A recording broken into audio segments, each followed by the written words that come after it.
Et maintenant que vous avez compris du coup le message qui vous a été donné à ce sujet, est-ce que ça va vous permettre dorénavant de ne plus mettre ces murs d'énergie entre vous et les autres ou y a-t-il besoin d'un conseil supplémentaire pour cela?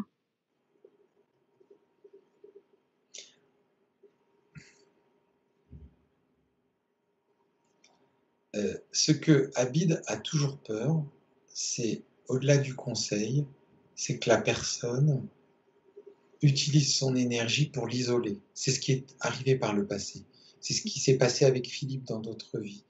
Mmh. C'est que, en fait, et Philippe, il est en train de comprendre là, c'est qu'en fait, euh, les personnes, parfois, n'ont pas envie qu'Abid parte, Mmh. ou, après le conseil, qu'il puisse reprendre sa route. Donc font comme une énergie, comme euh, un, un cocon autour de lui, une bulle, pour ne pas qu'il puisse partir. Mmh. Et, euh, et ça va à l'encontre du désir d'Abid.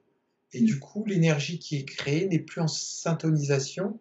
Et en fait, il y a une dissonance qui se crée. Et cette dissonance, Abid a du mal à la supporter. Parce Mmh. que c'est tellement fort en lui, tellement difficile à contrôler, cette dissonance, que du coup, la seule solution pour lui, c'est de casser cette bulle, de créer ce mur pour pouvoir le protéger. Ouais. Et en fait, ce qu'il faut que Abid comprenne, c'est que quand cette dissonance se produit, il doit se dire que l'énergie qu'il est autour de lui permet de faire comprendre à la personne autrement que le chemin qu'elle a pris n'est pas celui qu'il faut, ou que l'énergie qui est créée n'est pas celle qu'il faut. Mais ce n'est pas simplement en rentrant en conflit avec cette personne qui pourra le faire, c'est simplement parfois par une attitude. Ça peut passer par les yeux, ça peut passer par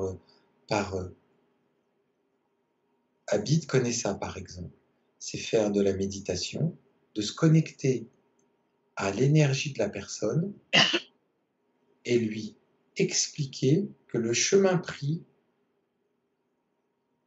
est, crée un champ de perturbation dans l'énergie d'Abid. Parce que la personne, des fois, elle n'en est pas consciente. Elle n'en est pas consciente que cette perturbation créée, c'est simplement que c'est la peur du manque qui crée cette perturbation. La peur du manque d'Abid. Donc la personne se dit, comment je vais faire si Abid n'est plus là? Donc j'ai cette crainte, cette peur qui crée cette névrose, cette scorie, et qui va venir sur l'énergie d'Abid et l'empêcher de réagir. Et du coup, Abid peut communiquer avec l'énergie de cette personne pour lui expliquer. Et dès que la personne va savoir qu'elle fait ça, dès que l'énergie, Ouais. l'âme d'Abid va savoir, l'âme de cette personne va savoir que dans l'énergie d'Abid, eh ben, un champ de perturbation est, a été, a été créé, eh bien, cette énergie va disparaître. Et en fait, l'équilibre va se refaire. OK. Il y a simplement à communiquer d'énergie à énergie qui permettra de recréer ça. Et la personne, souvent, elle n'en sera pas consciente, hein. Ouais. Et ça, Abid sait le faire. Il sait l'utiliser. Donc il y a plus qu'à continuer alors. Exactement. Et que il n'y a pas de crainte à avoir. Le chemin se fait, il est inexorable et de toute façon, il se fait. Les choses ont été lancées et des choses se construisent même à l'insu d'Abid, il l'a bien vu hier. Une fois que Mmh. c'est ce que tu expliquais, Maya, c'est que quand les choses sont lancées, une fois que les choses ont commencé, elles se font. D'une façon inexorable, elles se produisent. Et l'équilibre se rétablit tout le temps.